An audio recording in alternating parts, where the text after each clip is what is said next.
ปริยธรรม FM 96 เมกะเฮิรตซ์ส่งสัญญาณออกอากาศจากสถานีวิทยุห้องส่งวัดยังกวงในความอุปถัมภ์ของมูลนิธิพระครูบายังกวงวัดยังกวงตำบลไหยาอำเภอเมืองจังหวัดเชียงใหม่ในระบบคลื่นความถี่ FM 96.0 เมกะเฮิรตซ์ดำเนินรายการโดยตุลุงในวังอาตมภาพพระครูวิสิทธิ์ศิลาภรณ์เจ้าคณะตำบลป่าแดดเจ้าอาวาสวัดวังสิงคำตำบลป่าแดดอำเภอเมืองจังหวัดเชียงใหม่เป็นผู้ดำเนินรายการก็จะได้นำเอาธรรมะสารธรรมคำสอนปืนบ้านล้านนารักษาหีดหอยมรดกธรรมกับเมืองมาเทศนาฮือญาติโยมศรัทธาได้รับฟังกันเวลาขณะนี้ก็บ่ายโมงปลายเป็นเวลาที่กินข้าวน้ำจำข้าวตอน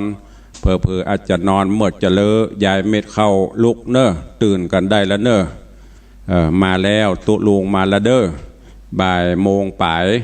เสียงเจ้าจากในวังสิงคำนำธรรมะมาพบมาปะวันนี้ที่วัดวังสิงคำก็กำลังเตรียมในด้านพิธีการต่างๆด้านสถานที่วันนี้ก็ต้องอนุโมทนาก่อนอื่นขอบคุณกับญาติธรรมญาติโยมศรัทธาวัดวังสิงคำทุกท่านทุกคนจุหนุ่มเท่าใจหญิงเนอะที่ได้มาช่วยกันหุงหาอาหารทำสำรับกับข้าวช่วยกันตกแต่งดาเครื่องจะตรงจะตาเครื่องสะเดาะเคราะห์พิธีกรรมต่างๆปักตนสตางหรือว่าจัดการทุกอย่างก็ตอนนี้ก็ยังทำก็อยู่ยังบัดเสร็จสิ้นเตือจะฮืองานทุกอย่างในด้านความพร้อมฮือเสร็จในวันนี้ที่แรกก็ว่าจะได้ออกมาปะญาติโยมศรัทธากาบ่ได้ออกกาอีกก็พอดีใกล้งานก็ต้องมาบบมาปะถึงแม้นจะเหน็ดจะเหนื่อยก็ต้องแยกร่างไว้ก่อนตอนนี้งานต่างๆก็พักไว้แล้วก็อนุโมทนาตัวไปตังคลื่นของ 104.50 ของวัดฝ่ายหินเด้อท่านเจ้าอาจารย์พระครูสมุวิสุวัตรวรกิโจก็ได้ลิงก์สัญญาณไปตัวออกอากาศวันนี้หลายคลื่นตัวเพื่อใกล้การใกล้งานจะได้ประชาสัมพันธ์คือกับพอออกไม่ออกสถานเนอวันผูกนี่ละเนอวันงานเริ่มงานวันผูกก็ช่วงบ่ายตุลุงก็คงจะบ่ได้จัดรายการพบปะกับญาติโยมเนอะเพราะว่าเป็นเวลาที่จะต้องเตรียมความพร้อมเต็มร้อย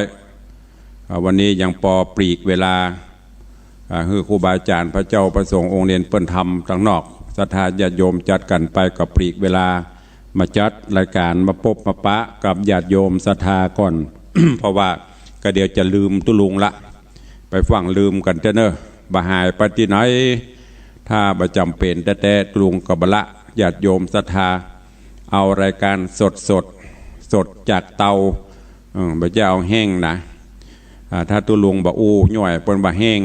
วันนี้ก็เลยต้องมาอู้มาจากกับญาติโยมศรัทธาเพื่อปกเป่าข่าวสารเตรียมงานกิจกรรม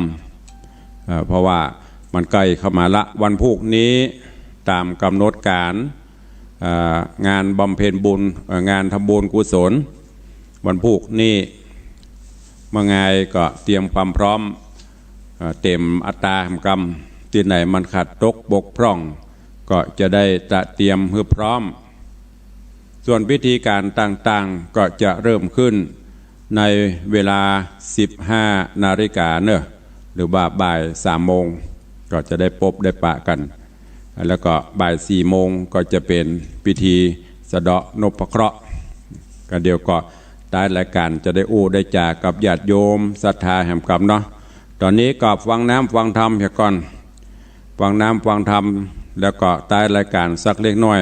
ตุลุงจะได้มาอนุโมทนารายชื่อรายนามญาติโยมศรัทธาที่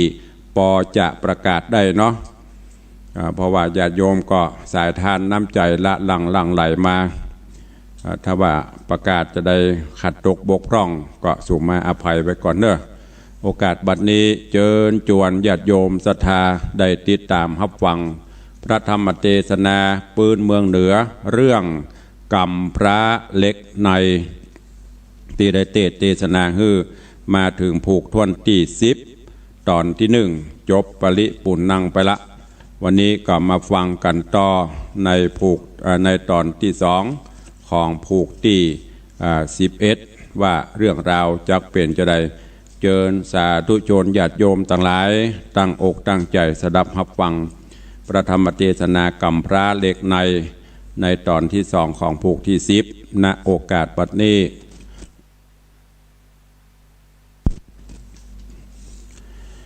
นะโมตัสสะภะคะวะโตอะระหะโตสัมมาสัมพุทธัสสะกุมารโร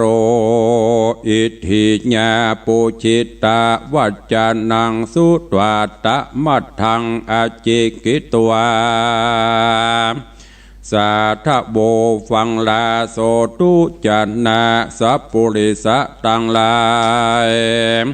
ตั้งยิงและใจหนุ่มเทาตีได้ปะกันเล่าติดตามทาดาฟังยังรัสธรรมเทศนากำพระเล็กในลำดับใดมาถึงยังผูกทวนที่10ตอนที่2เนื้อเจ้าเจิญศรัทธาหนุ่มเทาตั้งหลายจูงตั้งจิตหมายถ่อมทาดาฟังต่อไปไปนานี้และนาฝ่ายเบื้องบนนั้นโพธิสัตว์เจ้าได้ยินนางนอนเนาจะถามเจ้ากอมประวัติการใครกล่าวว่าดูลานางนอดเต้าจอมเมืองปี้บ่ใจเตบบุตรเหลืองอยู่ฟ้าห้องอินดาอินตาเตตองและคุณพรหมเวสสุวรรณองค์ผ่านเผาครุฑนาคเงาทัตตลาจาบ่เป็นกลุ่มพันยักษ์ขาอันใดสักญาติเป็นมนุษยชาติธรรมดาส่วนนางสุมาลาก็ถามต่อกันปี้เป็นมนุษย์นอเมืองคนอยู่รัฐโหนไหนและเจ้าเจือชาติเผ่ามาตุภูมิเป็นผู้สูงกาว่าไพร่ฟ้าชื่อเสียงเจ้าคาว่าสันใดและเดินดงไพรปากวังมีกำไฟอ่างเยื่องได้จายามนานเจ้าก็ไขว่าตาบอกเหตุว่าปีนี้เป็นมนุษย์ได้เดินจรเมืองเดิมอ่อนที่ปีเกิดคือปาราณสีเมืองเลิศธานีขากูลบอดีเป็นไพรน้อยเชื้อชาติต่ำต้อยอนาถาชื่อปีนี้นาจักบอกกล่าวว่ากำพระบ่าวเล็กในพ่อแม่จ่าใครตั้งแต่แรกบ่ผิดแผกนามาปีนี้เข้าดงหนามหาเจ้าก็เพื่อพญาผู้เงาและแม่นางเมืองสองเต้าบนเรืองมีกรรมโศกตองเพื่อลูกแก้วยอดม้อนได้หาย10 ปีไปนานกว่าบอกหัวว่าลูกนอนลาตายหรือว่าอย่างบาดนี้ข้าได้รับกรรมแห่งพระบาทมาแสวงหานางตาราชที่ในดงวันนี้ได้ลงเข้ามาในบริเวณเขตแห่งนางน้อยเนตรบ่ล่างว่าเป็นสางขอ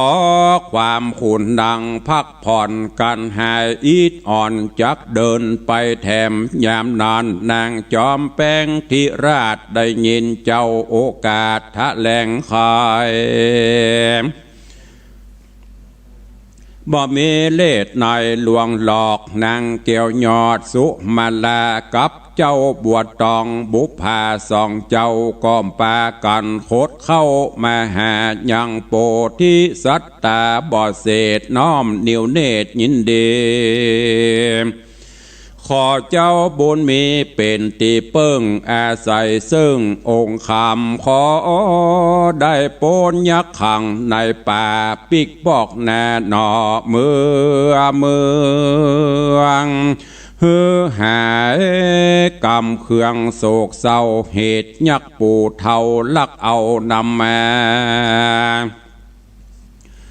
เมื่อนานทาลาเตใส่นับบัดได้10 กว่าปีขะกุลมุนลีพ่อแม่บ่หูว่าตายอย่างแน่สันได้ตุกอกตุกใจปัดพรากพี่น้องญาติเดียวกันบัดนี้นาบุญตันเตโสดขอเจ้าจุงโพดสงสารเปิ้งบุญสมปานกับเจ้าขอขาดสองขาดน้องเนาขอฝากอินทรีสันใดจักดีและโปนพรายเพศเอาเจ้าดวงเนตรบาจุอันฝ่ายโปธิสัตว์ตนพาเสดได้ยินนางแก้วเลิศขอฝากจิตใจเจ้าก็มีดวงหะไทยภายแผ่เมตตาแก่สองนาง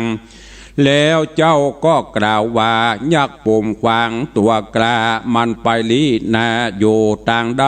สถานแห่งไหนอรัญญวาสจักกลับภาศาสตร์เมื่อใดจะยามนอนนางก็ใครจะบอกกล่าวว่ายักหัดเห่าผีมันไปหาอาหารในป่าเดินสอดล่ากวางพรอยมอกตาวันใสใบลามันจักปอกแน่ปีกลับมาขอพี่พาตาเป็นเจ้าจุงเอาน้องเนาหนีไปปานบอกวันฮือมันมาตันและปบใส่กัวจักเป็นภัยอันใหญ่โกลาเหตุว่ายักปลาใจหยาบบ่หูยังกุลและบาปให้ดีนิสัยเพศผีต่ำไตจิตถอยไรโลโพกลัวมันโพดโพบินใส่เปิดใส่จับยับได้กินเป็นอาหารเอาตั้ง3 เตี้ยงจักมวยมอดบ่ได้ปีกปอกเมืองจะและเสาโสปีตั้งสุตัว การว่าโปธิสัตว์เจ้าต้นตุ่มเนาเล็กในยินนางจะไข่เตือนกล่าวเฮรีฟังเฝ้านี้กูว่ากลัวยักจักมาตีและมาฆ่าฮือโมยนาปรากนี่เหมาะเมื่อมอนแล้วนอผู้ทอนก็บอกเกตนางเต่ายอด2 คนว่ายักพี่คนหยาบกล้านายน้องลาบทาวิโตกสังหลอนปีกัวยักกินเลี้ยงใส่และบ่มาหาน้องไทยในโดงฟูงเพจยักพงภายมันเป็นของย่อยตัวปี้ยอดซอยบ่ไปไหนขอน้องจุงวางใจ อย่าเป็นห่วงเฮอจิตฟุ้งซ่านเววาปี้จักอาสารบต่อเฮอ2 นอเจ้าได้พอเพื่อเป็นควันตาว่าปีกับยักษ์ขาภัยจักมีฤทธิเดชขอสังเกตพอเตี้ยงจักหันตะตากาลังได้กาละเมื่อนั้นสายแย้มเจ้าหนอท้ายปากเกียนจาด้วยปิญะเสนาหาต่างกันนางกู้สั่งตัวโปมขณะนั้นพระสุริยะก็ลงต่ำไปลาค่ำลงแรงฝ่ายยักษ์หัวแดงโคโนใหญ่มันก็คิดใจใส่ลำเปิงหา ยังนางสุมาลาลูกเลี้ยงแก้วกับนางพ่องแผ่วบวชตองยักษ์ดังจ่องตัวหยาบกลับนาพรากเดินมา ลวดเก็บอำปาหลายสิ่งพลายิ่งอาหารส้มสุกลูกบานบ่อนน้อยเพื่อเอามาฮื้อยอดซอยสองนางลอดโดงขวางป่าเศร้าบอดนานแต่เล่าสันใดก็มาเถิงที่อาศัยบอกกาดปืนพาสัตว์ห่อคำแล้วเรียกอย่างนางบุญธรรมบ่อเศษว่าเจ้าดวงเนตรตั้งสองจูงลงมาจากพาสัตว์ต้องมาหาป้อฮับเอาอย่างลูกนออำปาวันนี้ได้นำนะบอดน้อยมีโหรสบานอร่อยลำดีฝ่ายนางสองสะลีได้ยินยักปากเรียกร้องหักยังตนก็เกิดกังวลใจสั่นหัวอกปั่นกลัวตายจริงคดขยายมาหาเจ้าบอกตันเล่าฮื้อฟังว่าพระเนปีบุญธรรมเป็นเจ้าบาทนี้ยักษ์พรายเผ่าผีเขนได้ตระเวนมาฮอดยังปืนพาสัตว์จอดพังกา เรียกร้องหาดนางอยู่บ่ขาดขอพี่เจ้าจอมราชอย่าประมาโตหลอนมานผาดโผขึ้นมาใส่จับยับไล่องค์คำปี้ระวังเนอปี้ขายักตัวนี้หยาบจะทารุณกันหนอพุทธังกุลได้ยินนางบอกเจ้าก็จกเกี้ยวออกอมเกียมสำรวมรีเปลี่ยนบ่ประมาทตั้งสติหากในใจบ่ได้หวั่นไหวสักหยาดและกว่าอำนาจยักโห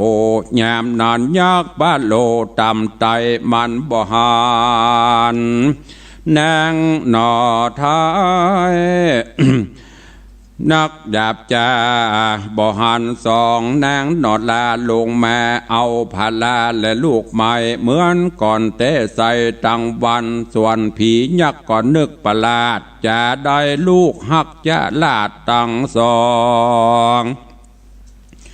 มาดับมองบ่ตองเถาะบ่ตอบทองมีภัยหายข้องสันใดกาว่านางสอ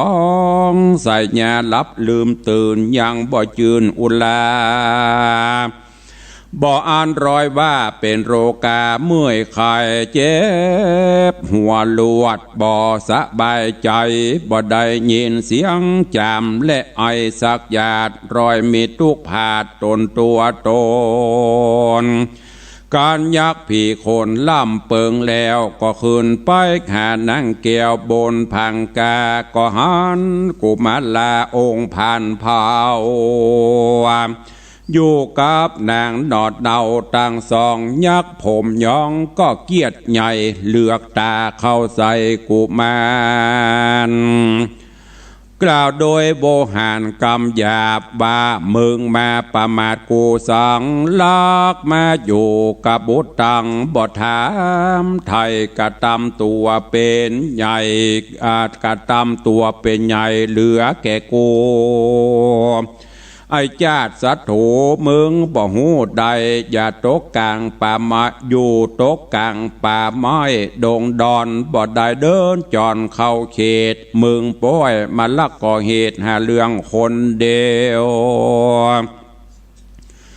ต่อไปเมืองบ่ดาบ่วางได้เตียวแผ่นดินโลกวางกูจักกินเลี้ยงใส่เป็นอาหารกันยักษ์ผีมานกล่าวแล้วก็เล่นสะแววใส่กุมารยามนอนหนอองคานก็วิ่งออกปล่องอากาศเหาะขึ้นอากาศเวหาห้องว่ายักษ์ขาจะจ้อยว่าดูรายักเง่าใบปาโลมึงบอทามาโตโสประมาทกาบตื่นญาติกินกูมึงนั่นแหละเป็นสัตว์ถูกมนุษย์ญาติไปลักเอานางน้อยนาดมาไว้ในโดงนางสองคนได้ปัดป้อปัดแม่ขากุลแต่วงศา เพ พิษอาตินนาบ่เศษเข้าใจว่ามีฤทธิเดชบ่กลัวภัย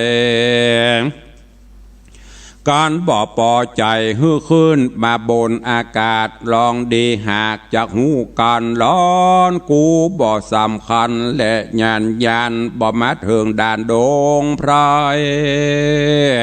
โอปมาเหมือนเพิงบ่มีไม้เตี้ยงบ่สอดป่าสะแหวงลาไกสอนการเมืองบ่จองห้องและกลัวอำนาจชีวิตขาดเมื่อมอนฮือนางตังสองฮือนางตังสองเลวรีบแล้วเมืองเตี้ยงเป็นขีดโป้นขีดต่างตายจัดแลนายักโขโนโปติโสตัสสะวัจนังสุตวาก็มีดังกล่าวมานี้แหละนาเนติตังขีญาสังวันนาวิเศษ จาห้องเหตุธรรมเทศนากามพระเล็กในผูกทวนตี10 ตอนที่2ก็บังกมโสมเรสเดช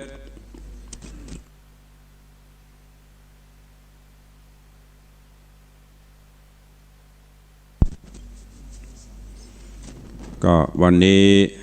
ญาติโยมอีพ่ออีแม่ศรัทธานาบุญ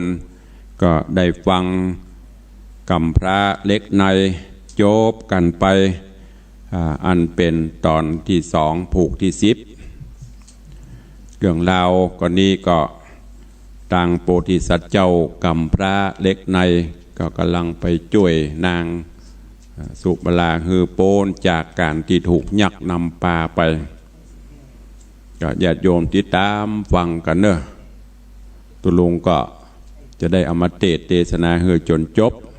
ซึ่งก็เหลือแถม2ผูกก็จะจบละ ในเรื่องกำพร้าเหล็กในวันผูกตุลุงก็คงต้องขอลาเนอะขอลาพี่นานก็ว่าได้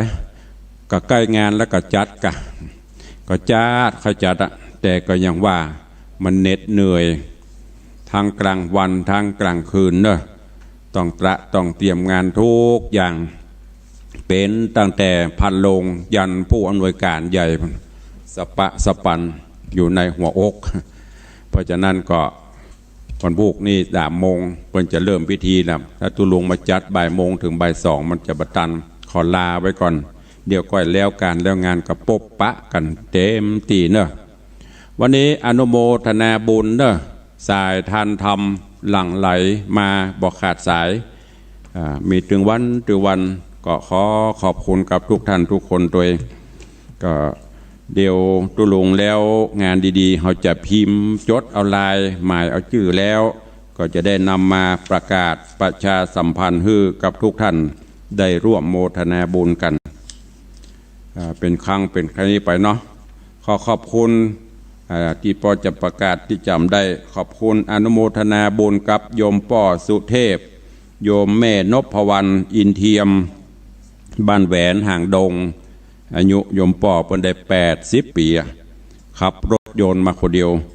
เอาสร้อยคอทองคำน้ำหนัก2 บาทประเด็นนี้ก็เกือบจะ60,000บางวันก็ถ้ามัน30,000 ไปก็60,000 ไปได้นำมามอบถวายสมทบหล่อพระเจ้าทองคำก็ขอบคุณกับโยมป่อสุเทพโยมแม่นพวรรณอินเทียมไปตัวนอกจากนั้นขอบคุณอนุโมทนาบุญกับโยมแม่กัลยาเสตียพร้อมลูกหลานบ้านบ่อสร้างเนอะนี่ก็ได้นำเอาแหวนทองคำน้ำหนัก2 กรัมมาร่วมขอบคุณกับคุณโยมอธิศีลโยมพี่อำพรนันชัยบ้านอำพรไม้แกะสลักบ้านถวายห่างดงก็ได้นำจตุปัจจัยพร้อมจตุปัจจัย7,000 กว่าบาทแล้วก็ทองคำสร้อยคอทองคำน้ำหนัก1 บาทมาร่วมถวายตัวเองขอบคุณกับโยมสมพลโยมสุพินมัจจันเนอะได้มาร่วมโมทนาบุญขอบคุณโยมแม่สุนทรีธานุโบหารบ้านดอนหลวงละปูนขอบคุณโยมแม่บัวเจยคำยองโยมกนกนภานวลบง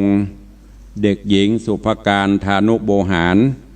เด็กหญิงณภัทรธานุโบหารคุณโยมวลัยพรกองมณีแล้วก็แม่พิม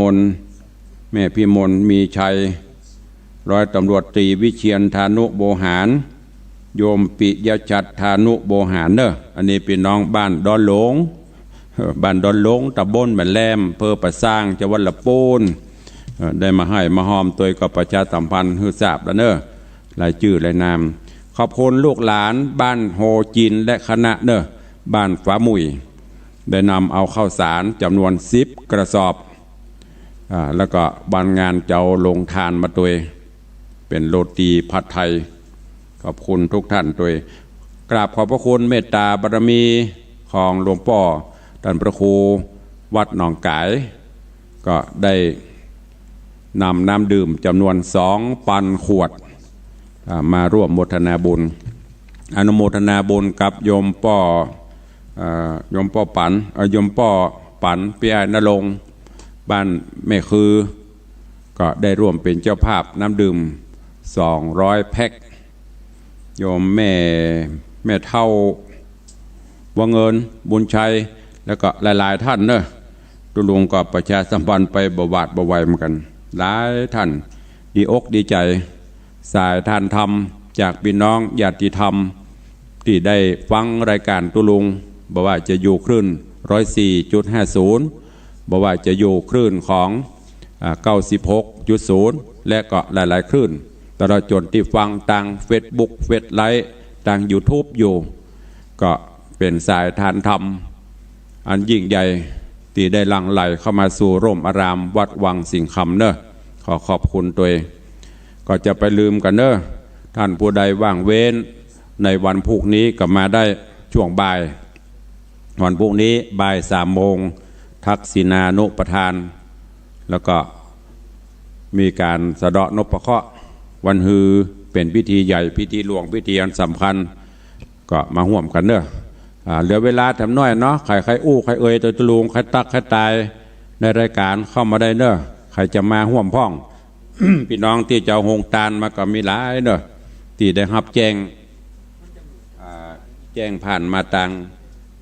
อันวิทยุก็ดีต่างโทรศัพท์ก็ดีโอ้มาละสายแรกวันนี้มาจากเด็กหญิงทองอยู่เสตันตะวาป้นเอิญมา4 ล้านไปใจ400สุมาเตอนึกว่า4 ล้านว่าใดคุณหญิงทองอยู่ราชการจตุรงค์เมื่อวานนี้ของลูกสะใภ้200ของแม่200เนี่ยเป็นยะ200ไปแล้วนึกว่า2 ล้านนี่จะประกาศให้สักสาวเตื้อ ไม่พอดีไม่มีใครไปส่งแม่นะคะแม่ยังไม่มั่นคงไม่เป็นไร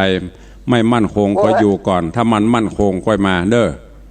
จะกลัวไปลื่นไปล้มแล้วเดี๋ยวลูกสะใภ้จะว่าดีละเอารักษาตัวก่อนให้ตัวอยู่ไปได้สบายสาธุโยมแม่ทองอยู่เสียตังรวมบนทดลกุศลมา400เจริญปอน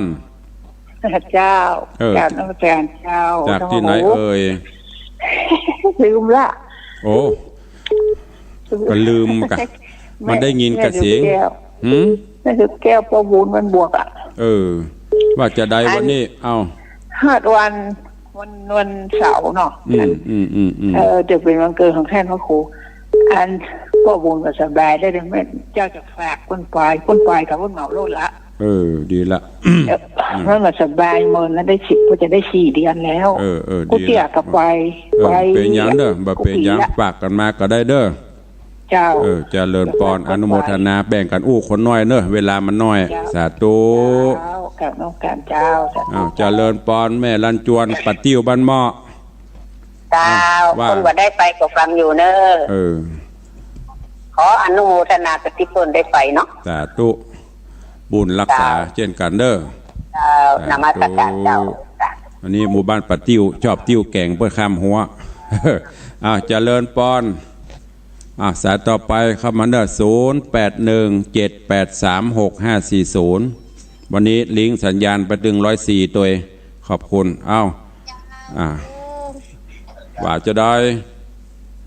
ปัจจัยนอนเอาไปคนละเนอกี่ล้าน2-3 ล้านเนี่ย2-3 ล้านก็เอาเนาะจ้าพี่น้อยให้กับหอมหน่อยเนาะแต่ใดก็ได้เนอะ เจ้าที่มันก่อนเงินเลย เจริญพรชมแม่จันฟองละออโปงดอนแจโฮมลำปางสาธุอนุโมทนาเด้อพี่น้องลำปางก็ฟังกันหลาย แล้วก็พี่น้องจากต่างอย่างก็เจียงไฮ้ก็จะมากันหลายลำรถตู้อยู่ เด็กหญิงจันคำว่าจะย้ายเด็กหญิงจันคำแข่งบนแม่ไปมาได้ไหนทันแม่หอบสองไปละหูแล้วเด็กหญิงจันคำแข่งบนหอมมา3,000 บาทปัจจัยวันสองที่จะไปวันที่12วันที่22เจ้าหอมมาแล้วได้ฮับเรียบร้อยแล้วเนอะ300 บาทเนาะปัจจัยว่าอันนี้แม่อันใหม่อยู่แม่จะอันนี้ทันอันใหม่อันเก่าก็เป็นอย่างมันยังมากับมาเยอะๆเนอะวันที่22แม่หอมหมดไปแล้วฝากไปแล้วเจ้าสาธุเนอะปันใหญ่ปันฉงปันใหญ่ปันฉงเด้อเด็กหญิงจันคำเด้อปันใหญ่ปันสูงไม่บอกเจ้าสาธุอ้าวแม่บุญพินว่าจะได้กลับไปสาธุลุงอ้าวโอนจะทูก็จ่ายไปตะกี้แล้วเนอะโอนมากี่ร้อย500ปรมีเนอะดีละโมทนาสาธุเนอะตอนนี้เป็นคนเฒ่าแล้วเนอะอายุ50ปลายล่ะใกล้งานละ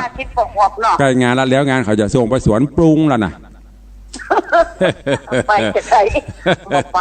สาธุเด้อจะเลิศพรสาธุเอาว่าตุลุงแล้วงานจะส่งตุลุงไปสวนปรุงแล้วไปกับไปปนกับปะแต่ผ่องเรียบผ่องหยอกล้อกันไปซีเรียสกับมันเครียดกับงานนักกับบดีเอามาโบ่งโป่งบังแซวเล่นใครจะตัวตุลุงคามาเดอร์ตีได้มาก็ดีบ่ได้มาก็เป็นอย่างเนอะปีหนึ่งมีครั้งหนึ่งอย่างที่ได้บอกไปแล้วแต่โอกาสเวลาบ่ได้กฎเกณฑ์บังคับใดๆแล้วแต่บุญบารมีบ่ได้มาอยู่บ้านกับฟังเพราะว่าก็ได้รับเมตตาจากทางผู้อำนวยการคลื่น104ตอนนี้ทีมงานมาตั้งเครื่องส่งกระจายเสียงเรียบร้อยละทดลองเดี๋ยวนี้ก็ลิงก์ไปทาง104ลิงก์ไปทาง Facebook เฟซไลฟ์ลิงก์ไปทาง YouTube แล้วก็96เฮาเป็นหลักตัวเองวันพุธ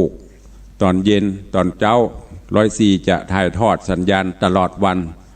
นฮือตลอดวันตอนนี้เป็นโย่งเครื่องห้องส่ง104มาไว้ในวังนิมดล่ะติดตั้งทั้งภาพทั้งเสียงเป็นที่เรียบร้อยไปก็เดี๋ยวก็จะเมตตาแจ้งไปทางท่านผู้อำนวยการครูบายังกวงผอ96เฮาก็คงจะได้เมตตาลิงคงจะเป็นวันฮือเนาะวันงานพอควรเก็บเวลาเพราะไม่อยากรบกวนเวลารายการอื่นเปิ้นก็เอาเท่าที่จะทำได้แต่104นี้ลิงตลอดจนกว่าจะจบงานของตุลุงตั้งหนองกายก็อาจจะลิงไปตัวแล้วก็คลื่นสีขาวตัว0817836540เข้ามาเลยเนอะใครจะจะจ่าตัวตุลุงเข้ามาได้มีก็ว่าละลืมกันละก้าใครมีอันใดจะจะวันพุธตุลุงลาเนอะมาได้มากับญาติโยมศรัทธาเพราะต้องเตรียมการเตรียมงาน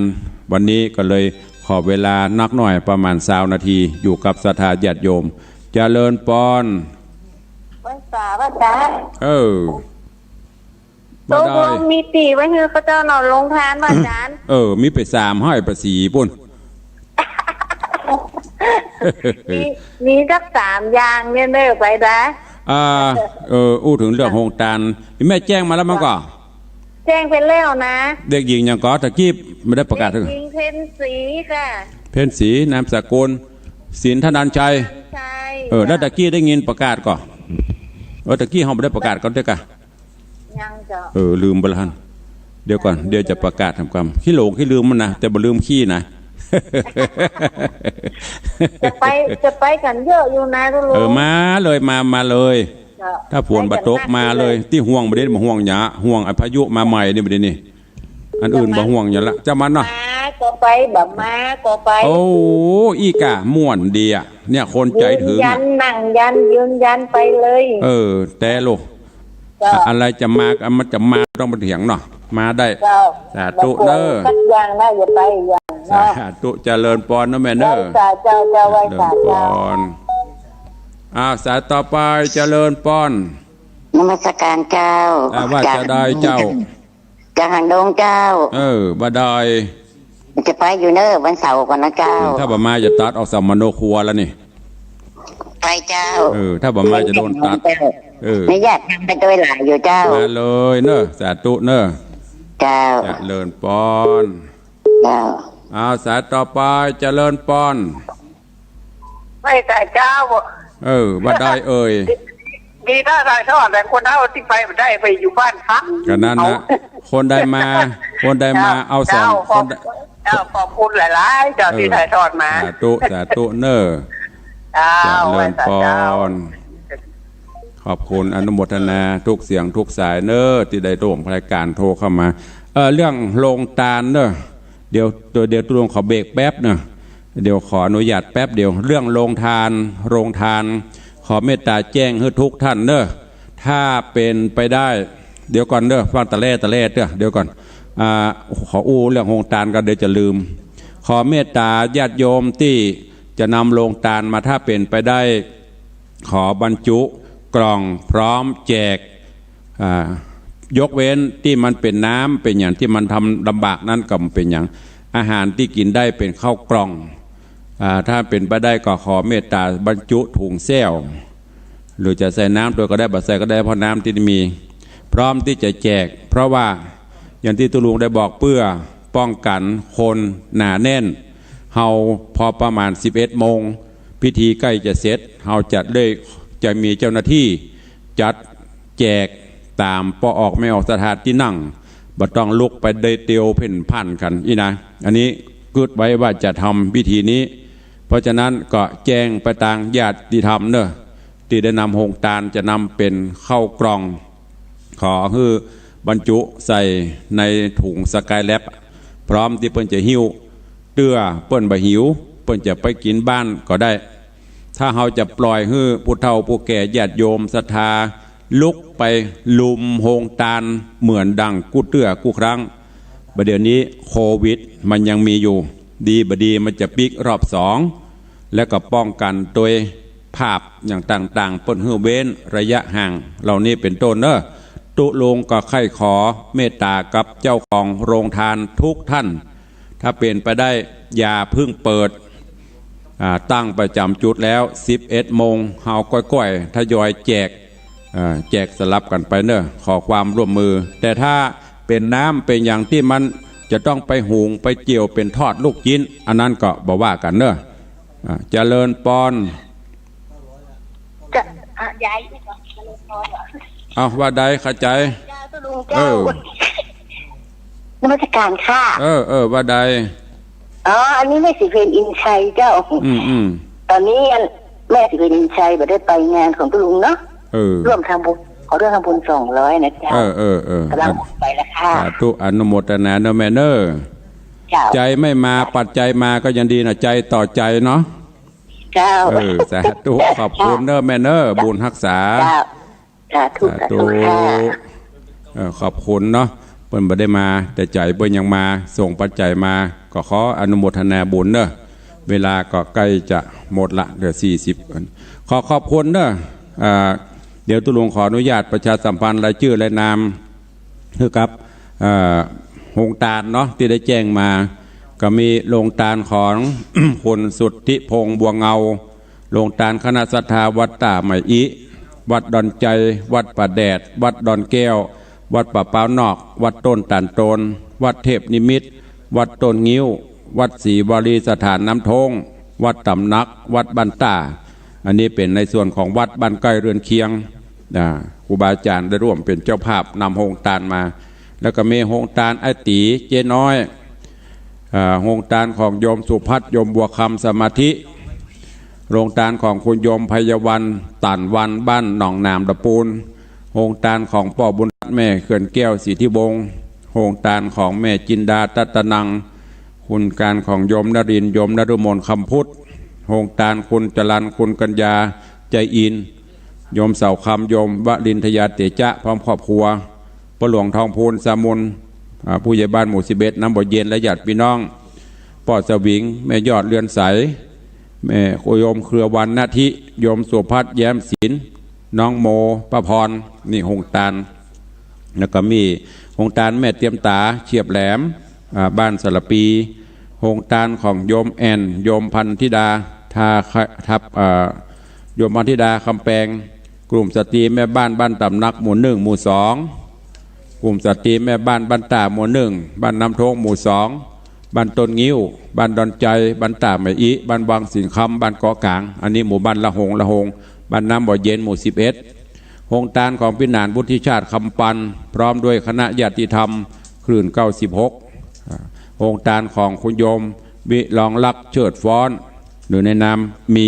ล้านนาหงตาลของไออุดพี่สายฝนกบิละโยมสุนทรโยมดาวันวงปันคุณวันเพ็ญแปลงมาหงตาลคุณแม่จันสมบุญเปงและญาติธรรมวัดศรีโพธารามหงตาลของโยมปิลันดวงสว่างบวกครกคุณเพ็ญศรีสินธนันชัยคุณแม่ปัญญาคำจมนี่หงตาลซาละเปาหงตาลคณะลูกหลานบ้านโฮจินฟ้ามุยสันทราย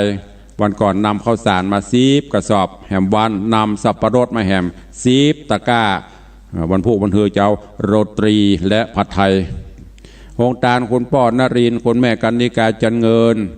คุณพ่อทวินคุณแม่พองพันธ์สกโตหรือผู้หลวงก้อนอันนี้ลาบอย่างมวนลันลาบเพื่อมาจะลาบเหมาะจากอย่างก็เทพเสด็จโดยสเก็ตหงตาลคุณโยมบุญศรีคุณโยมสุปราณีบ้านอย่างผัดกะเพราคุณโยมแม่เลี้ยงคุณราชาจันเที่ยงกาแฟสดเทพเสด็จคุณแม่ศรีนวลปันทวงศ์น้ำดื่มน้ำปนะคุณโยมอินจันคุณโยมสุปราณีรูมาพร้อมญาติมิตรคุณโยมนภสอนใจคำคุณโยมเกษรินคุณโยมบุญมีคุณโยมกันดานุเสนท่านสอทอเจียยศศรีทิวงศ์คุณเอกชัยนางสาวอรพันธ์วงฤทธิ์ของพ่อหลวงสมพงษ์วงฤทธิ์พ่อหลวงบ้านวังสิงคำหมู่6คุณโยมเกษมโยมนงลักษ์พวงอินไหลอันนี้เป็นเจ้าภาพหงตาลเนอะถ้าเป็นไปได้ก็ขออนุโมทนาแจ้งล่วงหน้าคือได้บรรจุพร้อมแจกประมาณ11 โมงป่ายเราจะได้แจกคือญาติโยมที่ประนั่งอยู่กับตีบ่ต้องลุกเขามีเจ้าหน้าที่หรือเจ้าภาพเราช่วยกันจะมีตะกร้าไปใส่แล้วก็แจกอันนี้ถ้าเป็นไปได้นะก็ตามนี้แต่ถ้าว่าโอ้มันลำบากตุลุงต้องไปเนี่ยไปทำไปตั้งปูนอันนี้ก็สุดแล้วแต่เนอะไม่ได้จำกัดอันนี้เพื่อป้องกันภาพที่มันออกมาก็ขอแจ้งทุกท่านตัวขอบคุณตัวเนอะสำหรับเจ้าภาพต้นเงินต้นทองต้นเพชรก็ดีสังฆทานก็ตามก็ขอขอบคุณทุกท่านทานน้ำใจทุกคนตัวเหลือเวลาแถมหน่อยเนอะใครจะอู้ตัวตุลุงเข้ามาได้เนอะ0817836540ขอบคุณเจ้าภาพต้นเพชรเจ้าภาพต้นเพชรต้นละ100,000 บาทก็มีคุณโยมธนวัฒน์โยมทัศพิชาสุสิงคำแล้วก็มีคุณโยมพิทวัสกุลสังวานศิริคุณโยมนรินาถสังขบุญประธานกรรมการโครงการหมู่บ้านเดอะซิริโอโครงการเดอะคลิปฟอร์ดโครงการวินาทาวสันไร่โครงการเชียงใหม่ล้านนาวิเลจ1 ต้นขอบคุณกับอาจารย์แม่ดร.มรกตสุวรรณชินตลอดจนท่านดร.กิตติพัฒน์ดร.ชัดทิพย์สุวรรณชินอธิการบดีมหาวิทยาลัยรองอธิการบดีมหาวิทยาลัยฝ่ายเทิร์นเป็นเจ้าภาพ1 ต้นเจริญปอนฮัลโหล2 โล 3 โล 4 โลอู้แหละกลับนมัสการเจ้าว่าจะได้วันเสาร์นี้จะไปเนอะไผ่นี่แม่สมบูรณ์บุญสูงบ้านหนองแปก28มันออกเนี่ย เจ้าน้องแตกอันสารปีนะกับเจ้าสาธุอนุโมทนาเด้อเจ้าก็อุ้ยดงคำก็จะไปนะเจ้ามาเลยเด้อสาธุเจริญพรเด้อพี่น้องบ้านน้องแฝกสารปีก็จะมาพี่น้องวังสีคำฟังเด้อเพราะที่ไหนเพิ่นก็จะมานะวังสีคำบ่มาก็ตามใจ โอ้โหได้ตอนรับขับสู่พี่น้อง